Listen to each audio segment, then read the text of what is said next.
Hi, everyone, and welcome to the John Henry Westen Show. This is John Henry Westen, your host, and this week, the John Henry Westen Show is on the road, and so we're going to bring to you this special report. It is a snapshot of the state of the church today, given in Rome. I hope you enjoy it. May God bless you.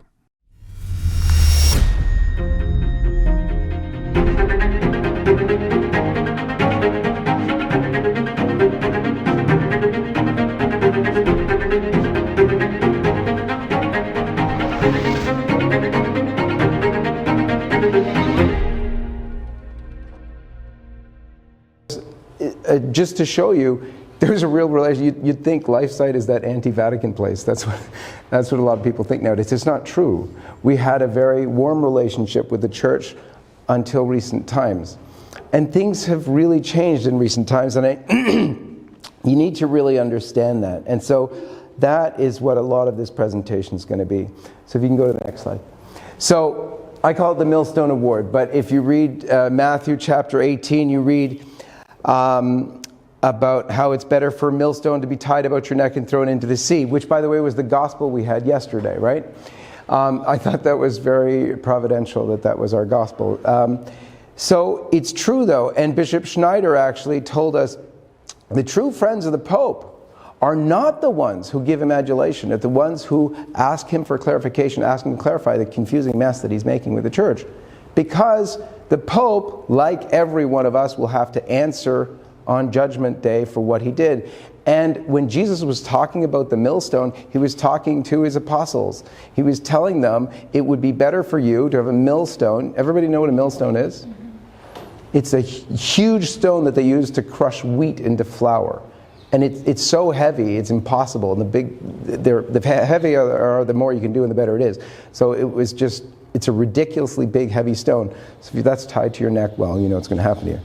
So, but it's true. That's where we're coming from. We actually see it as an act of love to admonish the sinner, as the scriptures say. It's an act of mercy, right? To the church teaching is it's an act of mercy to admonish the sinner. We're actually doing that even with prelates because we know it's better for them to be corrected even by the laity than go to hell. In the same way our Lord talks about better for you to lose your hand in this life than be thrown whole body into hell. So, and it's very clear. If you want to make it clear for yourself, because I know it's confusing when you relate it to the Pope, think first of all of the sexual abuse situation. How much better would it have been for some layman to confront the priest when he was getting off into this lifestyle with, don't you dare do that, or God knows what kind of confrontation there would have been, but it would have been so much better for that priest in the long run, even to have lost his priesthood per se, than go into this life of horrific sin. And so that's the concept that we work with. You go to the next slide, you'll see that in canon law, I wonder if we can move the projection a little bit. But anyway, if you can see it, in canon law, talking about the lay faithful, they have the right, indeed at times the duty, in keeping with their knowledge, competence, and position, to manifest to the sacred pastors their views on matters which concern the good of the church. They have the right also to make their views known to others of Christ's faithful, but in doing so they must always respect the integrity of faith and morals, show due reverence for the pastors, and take into account both the common good and the dignity of individuals. And so that's exactly what we're doing with Voice of the Family. That's what we're doing at LifeSite. And trying to be clear on what we're doing, because we would rather die than do something that Christ doesn't want us to do. So this is what we're about. Next slide, please. Perfect.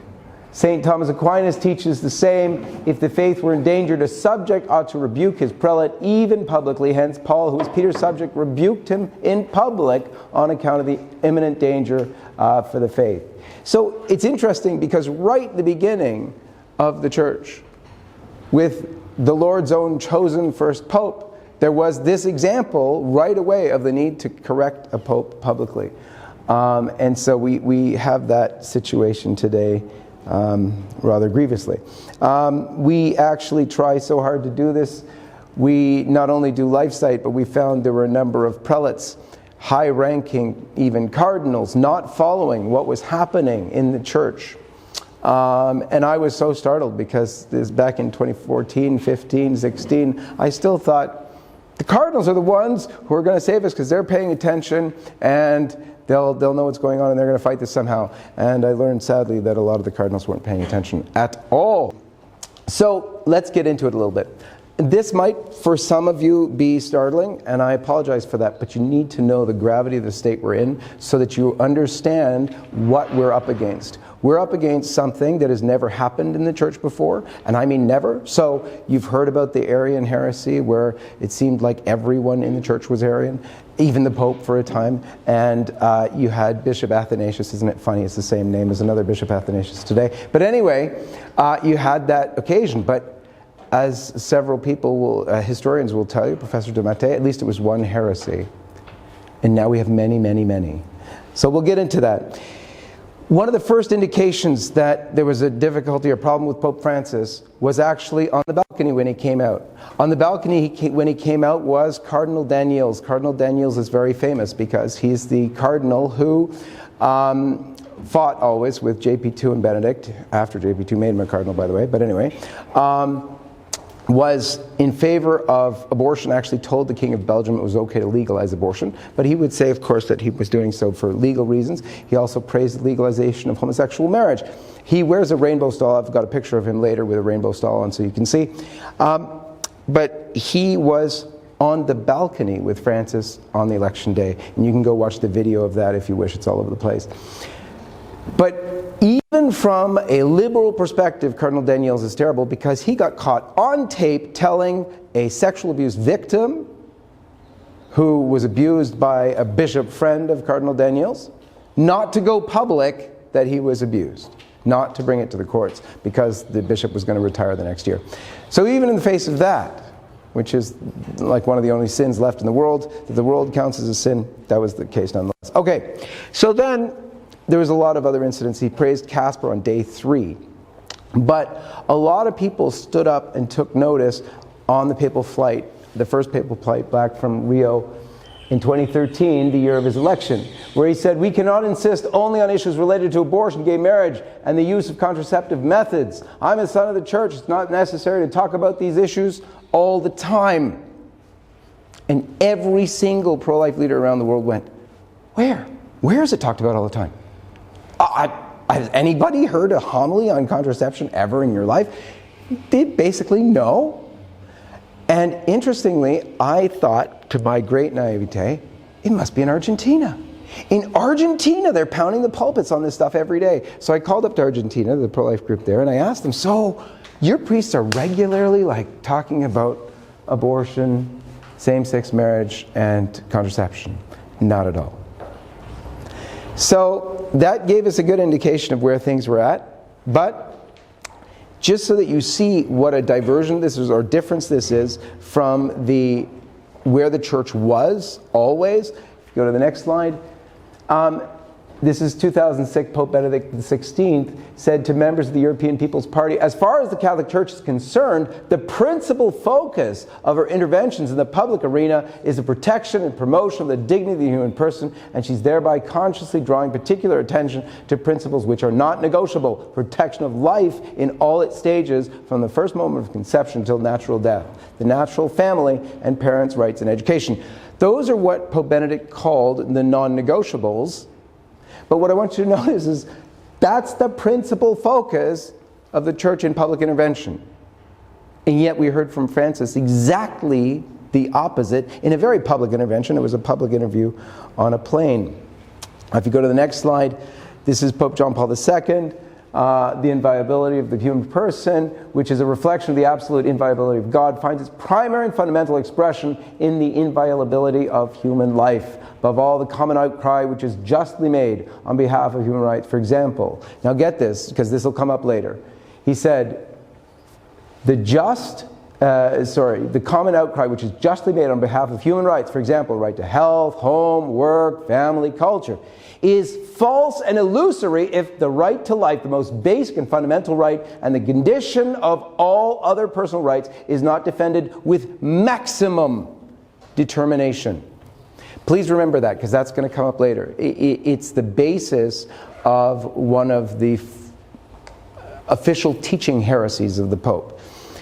As we go through, you'll see there's a lot of things you could consider heretical. Next slide, please. And I apologize for this, but this is horrible information, but it's what happened. He met the chief abortionist in Italy by the name of Emma Bonino. Emma Bonino is not only the chief abortionist, she started out as an illegal abortionist, did like 10,000 abortions, left the country so she wouldn't go to jail, came back, became a politician, legalized abortion, joined the party which legalized abortion, homosexuality, every bad anti-church thing you can imagine, and still stands by it and encourages it, and nonetheless, the Pope met with her. Not to correct her, by the way, but to praise her on her stance on immigration. So many times did the Pope meet with her that she goes and speaks at Catholic churches around Italy. Next slide, please. And I apologize for the photo. That's her doing an abortion. Next slide, please. We'll just clear that quickly. But the point is, the evidence that she was an abortionist and did abortions is free for everyone to see, because she's really proud of it. You can catch her talking pro-abortion after her meeting with the Pope. This is not some reach out to sinners and bring them to conversion. It was praising someone causing massive scandal. So there's another unbelievable thing. Since Pope Francis's entry into the Apostolic Palace, or at least the hotel next to it, he has brought in just an unbelievable laundry list of the worst population controllers on earth. And it's, so the same people John Paul II fought. John Paul II encouraged the pro-life movement to go into the UN to fight the population controllers, because they were foisting abortion, contraception, and so on the world, saying, oh, the population is overburdening the planet and we're all going to die. Of course, that was proved wrong about 20 years ago, but that didn't make a difference. Still today, they're pushing the same nonsense line. And what happens? Tesla comes out. Everybody here, you know Tesla, the guy who made the cars, and Elon Musk. Tesla, everybody know him? Yeah. He came out the other day to say that the big problem we're facing is an underpopulation problem, and which has been known for about 20 years. But so many of the most powerful people in the world are saying the opposite, that people were confused. So much so that we've brought to the Vatican the head of the Population Council. We've got the head of the UN, Ban Ki-moon, who at the time was promoting abortion, Jeffrey Sachs, one of the biggest promoters of population control, but the father of, John Schellnhuber, but the father of the sort of population control movement, if you will, the guy who wrote The Population Bomb, that was the 1968 book that sort of stemmed this all, was actually invited as well. The worst thing, though, is, yes, so you have this wonderful parade of people who come, and it's regular now. We have these conferences in the Vatican regularly, under the guise or aegis of an environmental conference. And that's why we're doing this, because we want to, you know, stick with the planet and have a nice, wonderful planet. Based on false research, as we know, there's an underpopulation, not an overpopulation problem. But these guys sit in there and talk as if we need to reduce the planet's people. And I know it's hard to believe all that. We have video of that on LifeSite. You can watch them say it. We watched a Japanese researcher say how it was amazing that he went to Tokyo or some country about 10 years ago, and there were so many school children. There are half the number. He said there was 400,000, now there's 200,000. And he said that was amazing.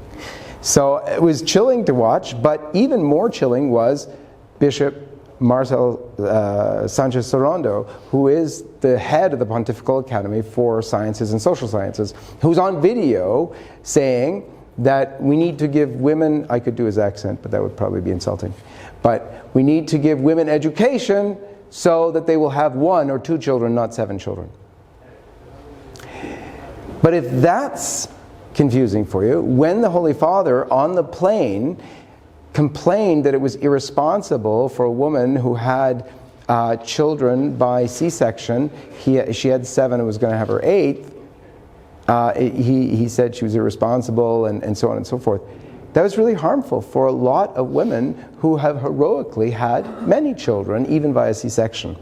So this stuff has been shocking, to say the least. Oh, there's our, the next slide is just the members of the population control groups, and at the end is Marcel Sanchez-Sorondo. The next slide is the elevation of anti-pro-life hierarchy. The appointments of people to high places in the church has been a nightmare in this papacy. And I'm going to go first talk about Blaise Cupich, Archbishop of Chicago. Cupich was known to be against, for instance, 40 days for life. But not only that, Cardinal Cupich was in Rome during the synods, and I was there and asked him a question because he was talking about how Mors Laetitia is allowing for communion for divorced and remarried couples, and basically the minister of Holy Communion has to follow the consciences of the people, therefore they have to be given Holy Communion. And I said to him, well, what about, I said it really nicely, but I said, well, what about a homosexual couple? If they come forward, does the minister of Holy Communion give them communion too, if they believe that in conscience they're doing the right thing? You know what he said? Gays are people too. The minister of Holy Communion must give Holy Communion to the gay couple. Now, that was very interesting because nobody believed it. Everybody thought that's nonsense. So we put out the audio of him saying it, and then 3 weeks later he said it on television in the United States as well. But right after that, he was made cardinal. So what's going on is an absolute nightmare, and you can look at different people. For instance, Cardinal Kasper, who under JP2, yes, was made cardinal, but they fought. And they fought so much that basically Kasper was sidelined. He didn't have much of a role anymore in the church. And everybody thought, because he was already old, that would be the last we'd hear of him. Except on day 3 of the papacy, as I said before, Francis praised him as a theologian who does theology on the knees, and then trotted him out at the first synod on the family and the second one as well, and talked about him when Francis went to a church in Rome here, Lutheran church, and he was answering a question on whether or not a woman should receive Holy Communion if she's Lutheran and her husband is Catholic. He said, oh, I'm scared to answer in the face of the great theologian Cardinal Kasper, who was sitting there in the audience, and everybody laughed. And then he answered, well, it's not for me to say, you pray and then go forward, to the woman who was asking about that. Anyway, we've got so many of these, I'll just stop there. There's over and over and over again. And then the demotion of good and holy cardinals who worked with Popes John Paul II and Benedict.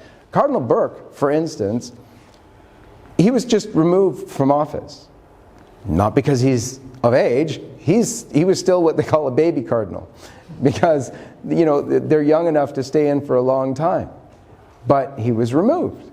And yet, no explanation for it other than what? He's conservative. And he was given what? He was given a post as a sort of chaplain, if you will, or something like that, to the Order of Malta. Even that was taken away, by the way. But nonetheless, it was unbelievable. Another cardinal removed was Cardinal Muller. Also, why? What did he do? He did nothing except defend the Orthodox faith. So we're in a real pickle in terms of what's going on in terms of putting up bad people and bringing down the good, but it's happening not only with people but also with organizations. So the Pontifical Academy for Life, and I'm going to combine this with the John Paul II Institute, also, which had almost exactly the same thing. So very interesting, both the Pontifical Academy for Life, founded by John Paul II, and the John Paul II Institute for Life and the Family were dismantled under Pope Francis by the same guy. He put Bishop Paglia in charge, and Paglia did exactly the same thing. The mandates were changed. So in terms of Pontifical Academy for Life, the pro-life pledge was removed. And he also then did this strategy. He sort of suspended all the members and then brought back most, but excluded some who he didn't like. And they were all the ones that were most conservative, most pro-life, most close to the thought of John Paul II. And the same thing was done, exactly the same thing, done with the John Paul II Institute. Again, change the mandate, suspend all the profs, bring back most, but leave out the ones, and in case of the JP2 Institute, it was Father Noriega and Molina. So you had this unbelievable removal of the guys who were known, and Brian, he will tell you forever about, because he was a student there, about how those two were foundational to the Institute. So, next slide. All right, and that is Archbishop Paglia. And you know, it is, did I have the other one there? Yeah, okay. So, Archbishop Paglia, who was brought in to do that, is a real problem. It should have been known that he was a real problem, because before he came there, he was the bishop in Terni. In Terni, the sort of church, let's picture this is the church, okay? The tabernacle's over there. On this humongous wall, he made an image of, he had a painter who was horrific in his sacrilegious images, come and paint a painting with a Jesus with a translucent garb so you could see his genitals under the cloth, holding two nets, and in the net are all sorts of homosexuals and transsexuals and everything like that. And they're nude and in sort of sexual poses, not having sex, but sexual poses. The artist was going to make sex, having sex, but he thought maybe not to do that. And then he's lifting them up to take them to heaven. Now, if you go to the next image, you'll see part of it was the bishop having himself painted in the image, embracing some nude guy. So I'm sorry for the image, we can go on. So, I mean, if you don't think we're in trouble yet, there's Cardinal Daniels. Remember I told you the one on the balcony with Francis, there he is in a rainbow stall. Photographic evidence, video evidence is actually very important, because this stuff is so unbelievable that people have a hard time actually thinking. This is why people actually believe LifeSite goes and makes this stuff up. Honestly. And yet, it's in full color. Okay, next slide. All right, so, now 2016. Yeah. A lot of these examples are so unreal. So, the Pope is asked about, in 2016, by an Italian reporter about the debate in Italy regarding homosexual civil unions. The Pope replies, "The Pope doesn't get mixed up in Italian politics, because the Pope is for everybody. He can't insert himself into the specific internal politics of the country. It's not the role of the Pope," right? On the issue of legalization of homosexual civil unions.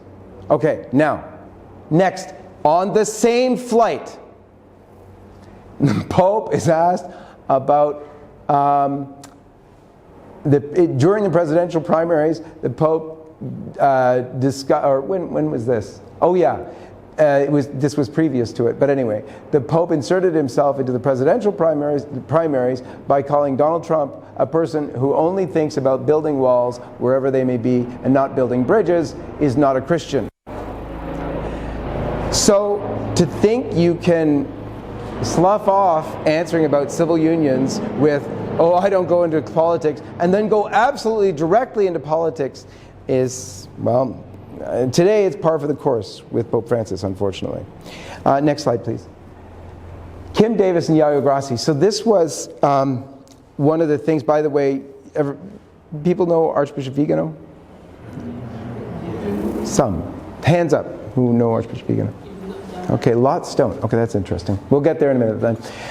So, when the Pope came to the United States, at that time, there was legislation to allow same-sex marriage, and a Kentucky clerk, great Christian lady who was a convert, actually. She lived a bad life before, kind of like me, and then she got married properly and so on and so forth. So you're a really strong evangelical Christian. She was asked to sign onto these marriage certificates, and she said she wouldn't, and they threatened her with jail.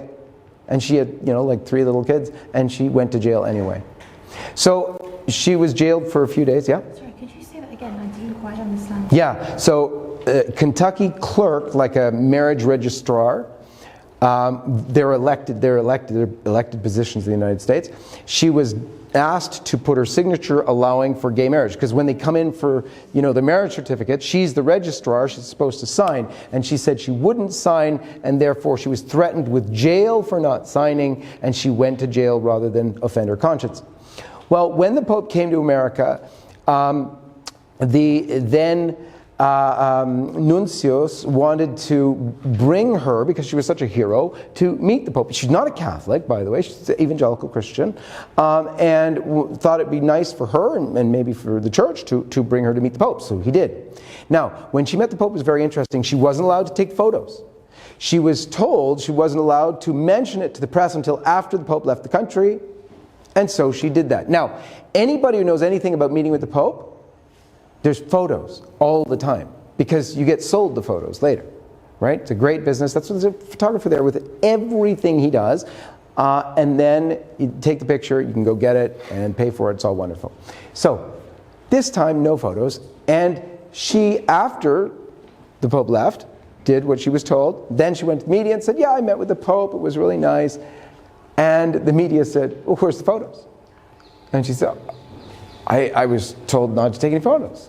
So the media went to Rome and asked them, hey, is this true? The first answer from the Vatican press office was, we can neither confirm nor deny the report. Then the media in America started calling her a liar. Then her lawyer, who knew it was true, was starting to make public statements. And then the Vatican press office put out a press release saying, while there was a meeting, the nuncio invited her.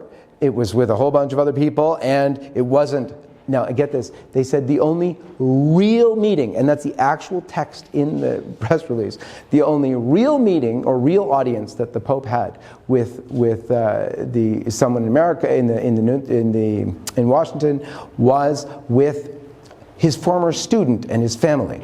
Who is his former student? His former student is Yayo Grassi, who is a homosexual man in America. And did he come with his family? Yes, he did. He came with his mom and with his sister, but also with his homosexual lover. And there's not only photo, there's video of it, so you can watch the Pope go and embrace Yayo Grassi and embrace his homosexual lover. Next slide, please. That's the picture of, there's Yayo Grassi, and there's the Pope embracing his homosexual lover. And this is all on video everywhere. Next slide, please. Pope's flight to Rome. He referred to the woman, I told you about this one before. Oh no, I didn't tell you this one yet. So, in 2015, we published a story that the Pope had met with a transgender couple in the Vatican and encouraged them in their messy lifestyle.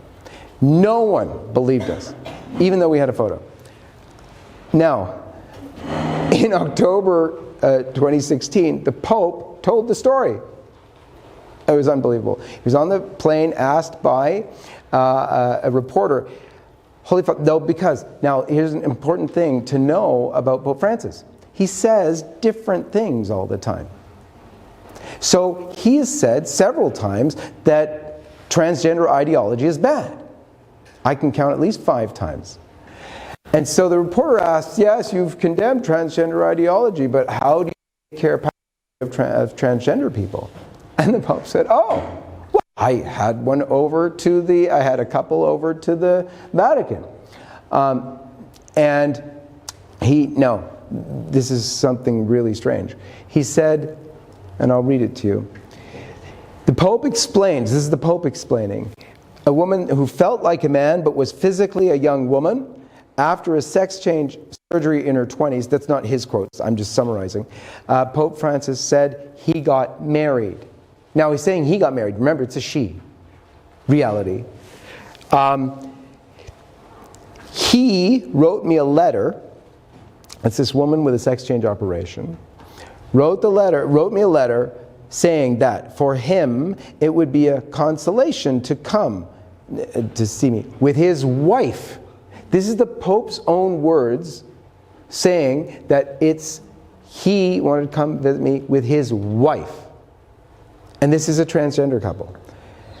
I received them and they were very happy. So the optics here are as bad as possible for confusion of the faithful. Clarifying his use of pronouns then, the Pope said, "He that was her but is he." In America anyway, there's a pronoun war going on right now. In other words, you don't know what to call the person who decides to call himself a woman because he feels like it. And it's so deadly that the Pope takes the wrong side in the pronoun war. But it's more deadly that he actually allowed for it in the first place. If you go to the next slide, you will see the photo. So here is the woman who had a sex change operation. So when she was after she was 22, and she had her breasts removed and took hormones so that she could grow facial hair. And then married this woman, and the Pope had that and made it public. So I'm telling you, we're dealing with some very, very serious things. So next slide, please. So this one got very personally relevant because the Pope, and by the way, there's video of this as well. The Pope, in July 16, 2016, actually was having a meeting here in Rome with priests, and he was talking about marriage. It's that one famous one where everybody said, "Oh, the Pope said most marriages are null." Do you remember that? I don't know if you remember that, but anyway. He said in that one that cohabitation is real marriage and has the grace of real marriage if there's fidelity. This was a horrible thing because my daughter was in college at the time, and she called me to ask me, "Dad, is it true that the Pope said cohabitation is real marriage and has the grace of real marriage?" And when I came to Rome, I asked several, definitely one cardinal and other high-ranking prelates, was I supposed to lie to my daughter? Because no one is believing this. At this point, it's only 2016. People aren't believing that this is true. And those were his exact quotes. But so let's go to the next slide. Antonio Spadaro, who's the chief interviewer of the Pope, he heads up Civiltà Cattolica. He is a Jesuit, obviously. That's the Jesuit magazine, the main Roman Jesuit magazine. Here's his tweet: "The welcoming of those young people who prefer to live together without getting married." There's the couple holding hands going to meet the Pope, the smiling Pope. I'm sorry, this is hell for young people. I'm a dad of young people in their 20s, and that is hell for them. If you ever want a situation where the Millstone Award applies, it's this kind of thing.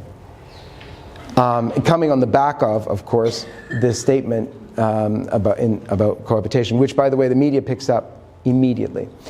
So all of these things are happening. Next slide, please. All of these things are happening, but they're in plain conferences and interviews in magazines. But there are actually formal changes. And while those other things are alarming as heck, and they are, they affect me personally, the sort of formal changes or official things are even more scary because they're made official and they're called official teaching, which actually can't happen because they're heresies. So there's three, and I'll talk about the fourth in a second. The change in the catechism on the death penalty. That's impossible. In fact, in the 1200s, there was the Waldensian heresy, and I think the Pope was Innocent III. He corrected the Waldensian heresy, and when he did so, he talked about that it's fine or right, I'll get the wording in a second, it's up there, to use the death penalty. And yet now the Catechism, we'll get to the exact wording in a second. Second official change is on this question of communion for the divorced and remarried, not in Amoris Laetitia, because Amoris Laetitia isn't clear. People will argue till they're blue in the face, "Oh, it's fine." There's a whole bunch of theologians who made an orthodox reading of Amoris Laetitia. How you do that, I don't know, but you can probably do mental gymnastics. But he made it formally heretical when he put it in the Acta Apostolicae Sedis. That is the sort of, if you will, rule book for bishops and what they use to determine what's what, and the acts of the Holy See, right? So he called the allowance for Holy Communion in certain cases where you can't get an annulment and where you can't live in continence. Everybody knows what that means, living as brother and sister? I'll run through that really quick. So The rule of the church coming from Christ is that marriage is forever. You can't leave a marriage. You can't marry someone else. This messy situation where people do hook up with somebody else, live together, have kids even when they had a former family, is deadly, because then what do? You're in those particular horrible situations. John Paul II in Familiaris Consortio talked about a way forward for that, where the new couple, as it were, who have kids now, it might be harmful for the kids if one of the parents leaves or whatnot. So he talked about, well, if they're truly repentant, the couple can vow to live as brother and sister, and therefore they can become right with the church again. There's still problems, of course, but there's the need to avoid scandal and stuff as well. Anyway, so that situation can go on under very specific circumstances with the necessity of continence, to live like brother and sister, no sexual relations. That was changed, and it can't be changed. It's impossible to change. And to show the severity of how impossible it is to change that particular teaching, homosexuals will always say to you, Jesus never talked much about being gay, did he?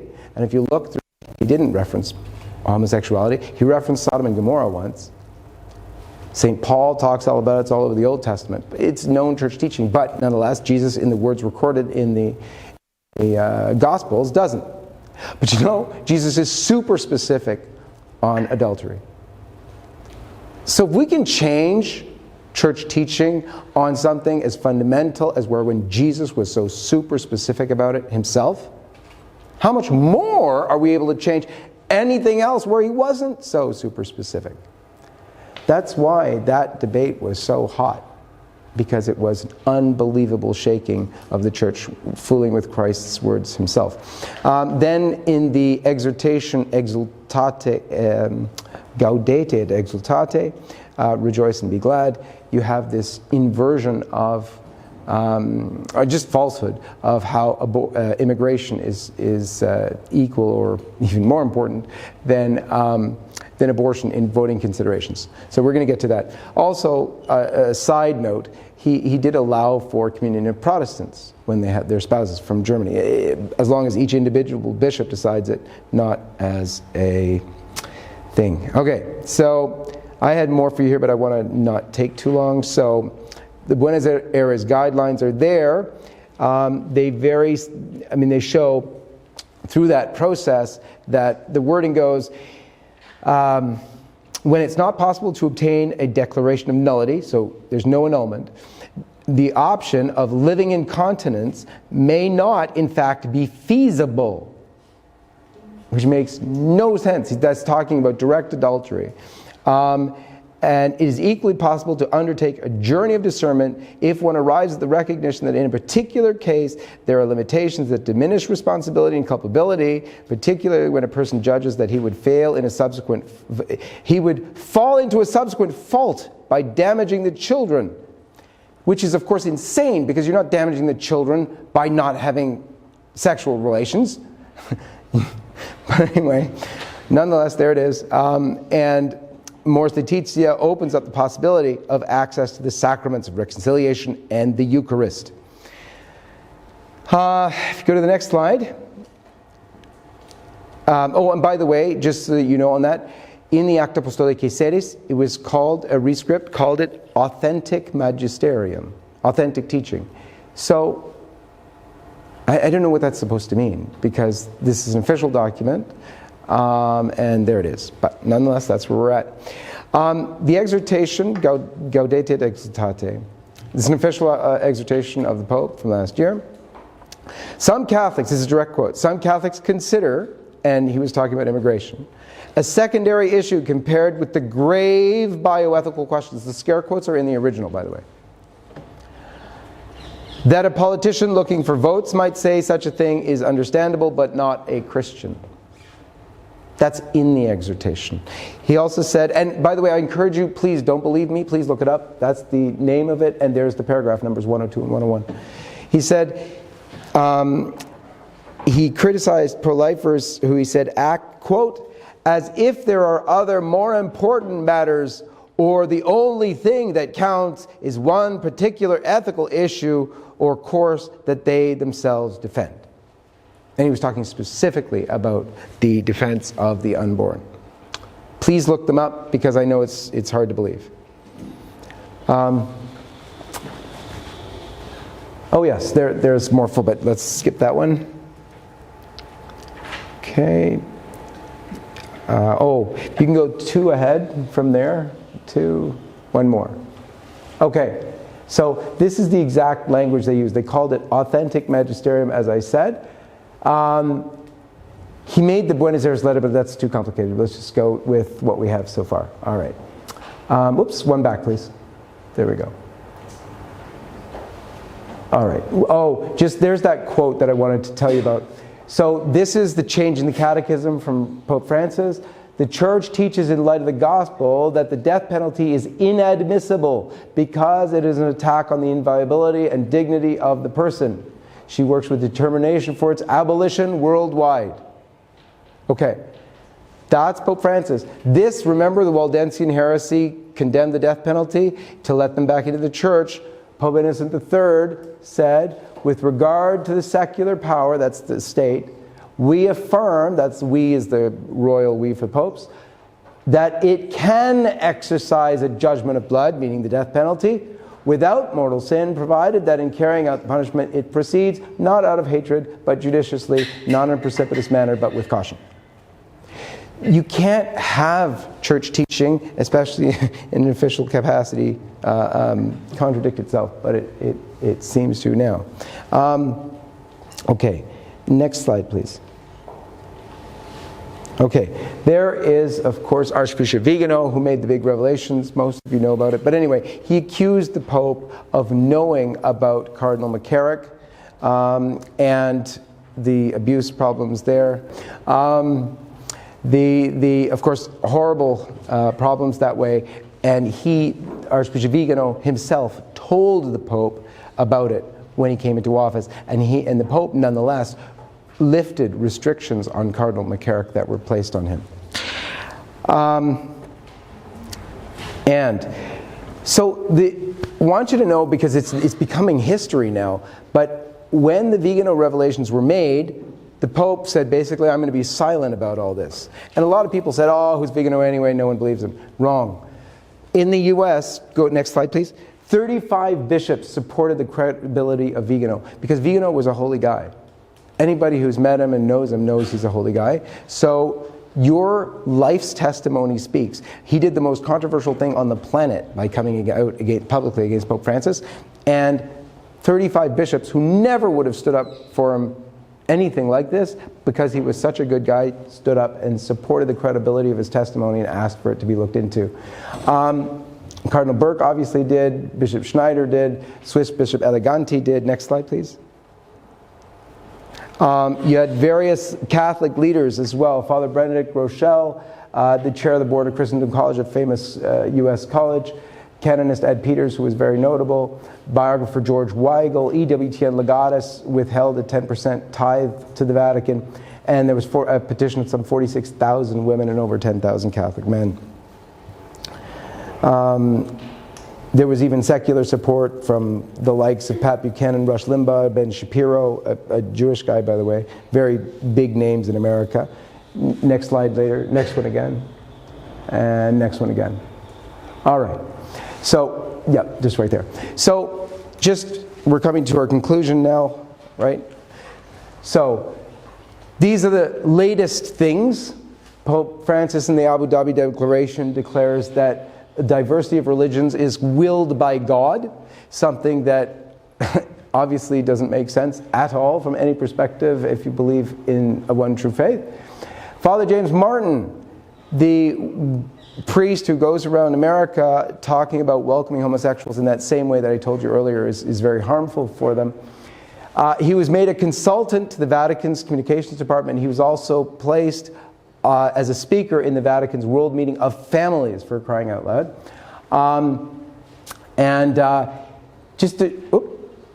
sorry, just to show you what he's like, he praised the Cardinal Tobin, who was just appointed cardinal by the Pope, and the Archbishop of Newark, who led a welcome mass for LGBT people in his cathedral. So James Martin is he's an enemy to the faith, whether he intends to be or not. I don't know. He might think he's doing good. He's really harming.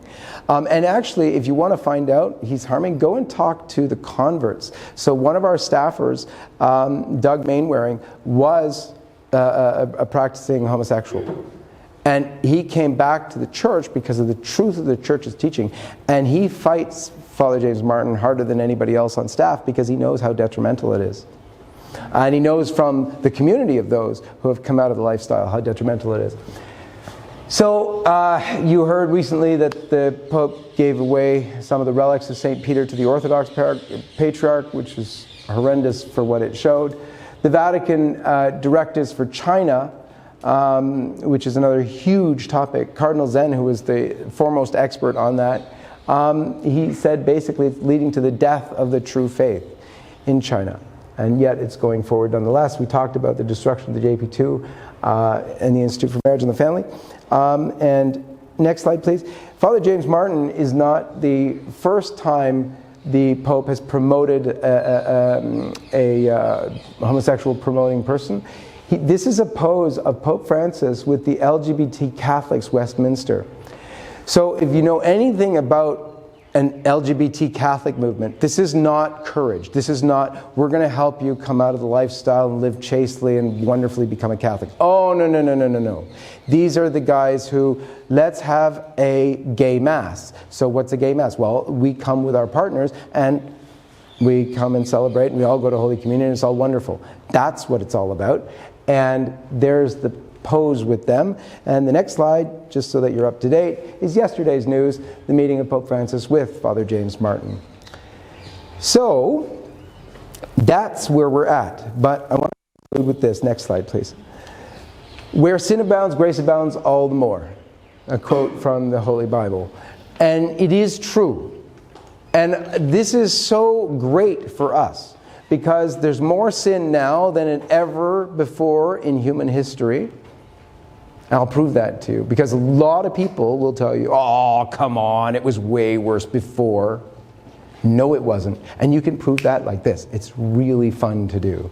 Because, first of all, as John Smeaton loves to say, there's more children killed by abortion than in all of the world's wars of history combined. But I love using this one. So, in 1917, Our Lady came and warned more people go to hell because of sins of the flesh, impurity, than for any other reason. 1917, right? So, we know what those sins are. We know that pornography and that kind of thing is one of them. And guess what? There's more people today who regularly view pornography than there were people alive in 1917. So yes, there's more sin now than ever before, and therefore, grace abounds more now than ever before, and it's available for the asking. And if you're wondering how, Father gave it to us this morning in his homily. Let Our Lady, and that's it. You have the grace of the entire world. That 3 priests he was talking about that would not allow the devil to work in France, that he told the Curé of Ars. 3! We're a lot more than 3 in this room. And finally this. So I had, there's a very good and holy priest. So homily was this. It was about a hockey game. So we're in Canada, so you have to understand hockey is part of Canada. And so it's about a hockey game, and he's watching the hockey game, and his team had worked really hard for the first time to make it to the playoffs, the ending where, you know, the final competition. And he said, the first period, we have 3 periods in hockey.